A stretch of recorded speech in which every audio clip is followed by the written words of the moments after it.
Ladies and gentlemen, UFC 324 is almost here, and it is the transition from pay-per-views to numbered events. This will be the first event on Paramount Plus, and it is headlined by the interim lightweight championship fight between Justin, the human highlight, Gaethje versus Paddy the Baddy Pimblett. That is our main event. I want to give you guys my picks for every fight, and I'm going to give you guys a brief key points for about half the fights, but I'm going to give you my picks for all of them. Let's get into it.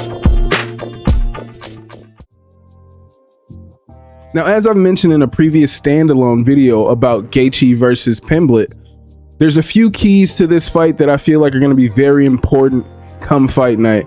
And Gaethje, I think we all know Gaethje, the striking is on another level. All right, he's at a higher level with his striking. The stand-up is a nightmare for Paddy the Baddy Pimblett.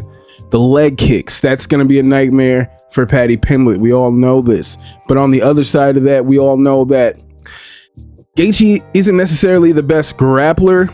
You know what I'm saying? He tends to lose if people can get him down and hold him there. But I think the thing that's going in Gaethje's favor in this first fight, in the main event here, is that Paddy has really bad takedowns. He doesn't really take people down. Usually people take him down and then he reverses position. So we haven't really seen a strong wrestling game, a strong takedown game from Paddy Pimblett. So unless we see Gaethje trying to engage in the grappling, I feel like we're going to see Justin Gaethje knock out Paddy Pimblett in no less than 2 rounds. In the new co-main event, unfortunately, Kayla Harrison versus Amanda Nunes was canceled. Kayla Harrison has a neck injury. So now we have a new co-main event, which is Sugar Sean O'Malley versus Song Yadong. And I love both of them. I honestly think I'm one of Song Yadong's biggest fans. I think he could be a champion coming up. He's got power. He's got technique. I think he's really good. All right. I think he's kind of underrated. And the keys, right? The 2 key points to this fight that I want to touch on. O'Malley's got the distance, all right? He's got the range. He's great with range management, and he's got the what is it? What, the distance advantage, the reach advantage. Oh my God, what am I saying? O'Malley has the reach advantage, all right? He's got I think like a 5-inch reach advantage on Song Yadong. So he's going to be able to run his game that we know about Sean O'Malley. He's going to be able to strike from the outside and move. He's going to be circling, and we're going to see Song Yadong kind of chase him. The thing with Song Yadong, though, Song has great striking. He's very powerful. He could knock Sean out with 1 punch. I feel like he has that power. If he can land clean on anybody, he can knock them out. That's the kind of power Song Yadong has, but I think he's going to, just as I said, he's going to be chasing Sean O'Malley for most of this fight. He's going to be chasing Sean O'Malley, and Sean is just going to be peppering him up, touching him from the outside. I'm going Sugar Sean O'Malley by unanimous decision. We've got Derrick Lewis versus Waldo Cortez Acosta, all right? Waldo Cortez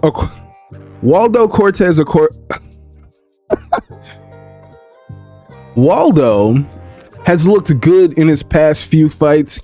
He's mocking Tom Aspinall for the eye pokes. He got poked by Tom Aspinall's teammate in the eye, and then he went in and knocked out Tom Aspinall's teammate. He's been wearing this eye patch, mocking Tom Aspinall.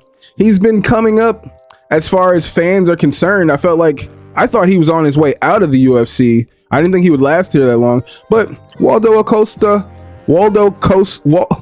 Cortez Acosta, Jesus, he's been looking pretty good lately. All right, he's been getting better, but he is in there with the knockout king, Derrick Lewis. All right, Derrick Lewis has that Deontay Wilder eraser power, 1 punch knockout in any round, and I just think Waldo hasn't really fought.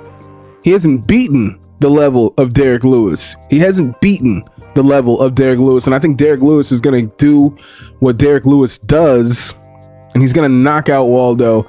I'm going with Derrick Lewis by 1st round knockout. That's what I'm going with, ladies and gents. Women's flyweight division, we have Natalia Silva versus Milwaukee's own Rose Namajunas. All right. Now, we all know that Rose Namajunas is a legend. She's a living legend in the sport, considered one of the greatest fighters of all time in her prime. But Rose has looked like a shell of herself lately. The striking hasn't been as sharp. She hasn't been as fast. She kind of plods around. She looks like a heavyweight in there. Honestly, it's weird. The striking used to be a thing of art, and now she kind of plods around and doesn't move as slick as she used to. I don't feel like she uses her jiu-jitsu as well as she used to.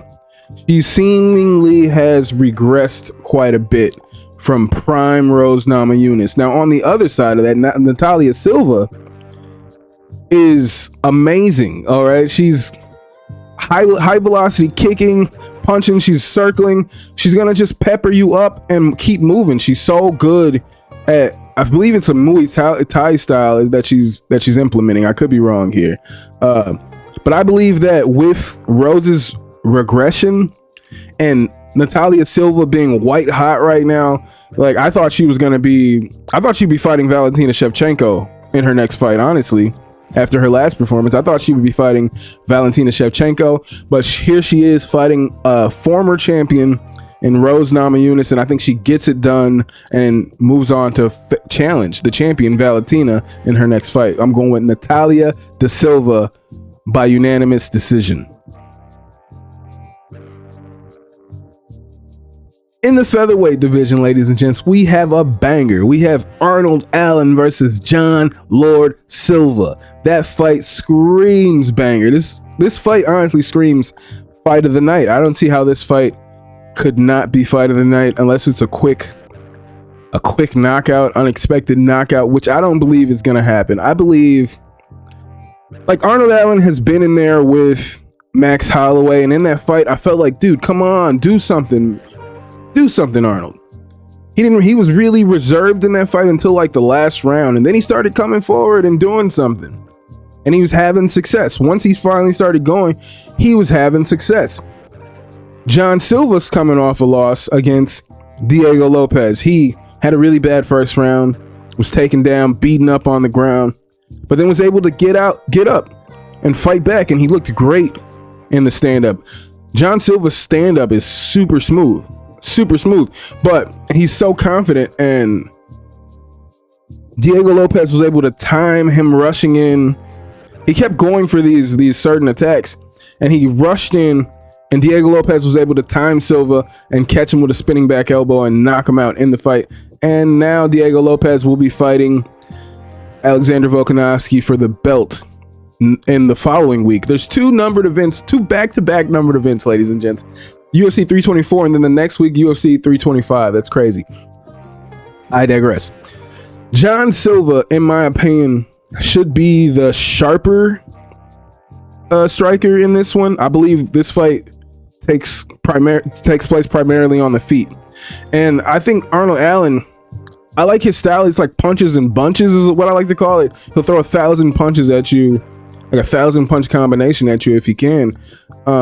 And I really like that about Arnold Allen, but I think Silva's just going to be too refined, too slick. I think he's just going to be the better striker, the cleaner striker, and Arnold Allen's going to be kind of chasing him. And I think John Silva wins this fight either by finish or unanimous decision. I'm rolling with John Silva. Now, the featured prelim, a fight that I'm personally looking forward to, is Alex Perez versus Charles InnerG Johnson. Shout out to the Skullet Gang, ladies and gentlemen. Shout out to the Skullet Gang. I think it's no surprise just by looking at me that I am very pro Charles Johnson, all right? I am a member of the Skullet Gang, ladies and gentlemen, okay? I think, if we can get into the analysis a little bit here, I personally think Alex Perez might be on his way out. I think he is a great fighter. We've seen him do great. I always thought he was like one of the top 3 guys in the division, but we saw him lose to Tatsuro Taira. I think he had another loss in there very recently. I forget who he lost to, but we saw another loss from him. Maybe it was I forget, but I feel like another loss is coming this weekend against the cardio machine, Charles Johnson. My only problem with Charles Johnson in this particular fight, is that Alex Perez tends to come out guns a-blazing in the first round, right? And Charles Johnson has been known to be a little bit of a slow starter. He kind of takes that first round, it seems like a Peter Yan. Takes that first round to download all the information, and then he just puts it on you in the second round with just strikes and unrelenting cardio. So that could be a problem in the first round, but I feel like at the end of the day, Charles Johnson is going to eke out those last 2 rounds. He's going to actually clearly win those last 2 rounds, and we're going to get Charles Johnson by unanimous decision. Scully Gang in the building. Now let's give some rapid fire picks, less analysis on the rest of the card. We got Michael Johnson versus Alexander Hernandez. A couple veterans here. Michael Johnson's been here a lot longer. Whenever I pick both of these guys, they kind of tend to let me down whenever I pick both of them. And now they're fighting each other and they can't possibly both let me down.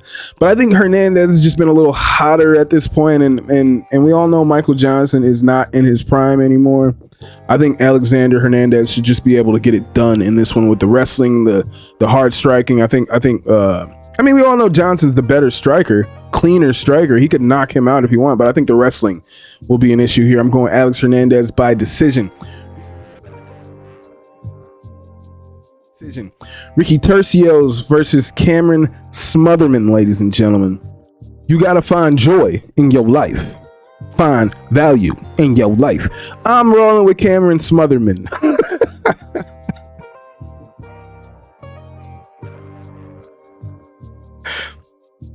We got Josh Hockett versus Denzel Freeman. We all know I hate heavyweight fights, but we are going with Denzel Freeman in here by knockout. And then the very first fight of the night, we have Adam Fugit taking on the debutante in Ty Miller. Undefeated Ty Miller coming out of LFA. He's got 1 no contest on the record, but I am rolling with Ty Miller to get it done, ladies and gents. Those are my picks for UFC 324, ladies and gentlemen. Let me know what you guys think in the comments. Hit that like, hit that subscribe. It's very much appreciated. It helps the algorithm so much. Thank you guys so much for everyone who's been interacting with the channel recently. I really appreciate it. It gives me motivation to make more videos. But thank you guys so much for being here. Once again, hit that like, hit that subscribe if you're not already subscribed. Send it to a friend if you haven't. And yeah, just give me your final picks for UFC 324. Am I an idiot for my picks here? Let me know. All right, I'm sure you will. But as always, thank you guys, and I will see you guys next time.